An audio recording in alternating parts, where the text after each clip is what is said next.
Hi and welcome to the Trade Log. In this video we're going to discuss the sizer. Now the sizer is simply a tool that helps you calculate the number of shares if you're making a trade based off the newsletter. The sizer here is a little tool to help you understand how many shares you should take in any given trade based on the newsletter. This is just what we call position sizing in the stock market. Once you have your rules set up over here on how you're going to trade, what you then do is just fill in these boxes here, the yellow ones only, and it will then calculate the correct number of shares for you to trade. When you get the TradeRag newsletter, there's always a box here that tells you about how to enter the position. Here at the bottom are the key areas, number of shares to trade. I give you the two important numbers, what is the cost on this and what's the risk.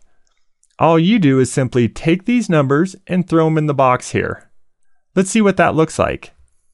The cost of this product was $22.18 and the risk was $3.18.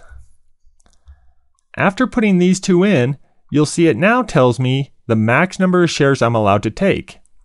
If I then place that number here, it'll show me the amount of perceived risk on the trade. Now notice the little OK box here. As long as this number is smaller than this number, you're okay. Let's say we try to get greedy.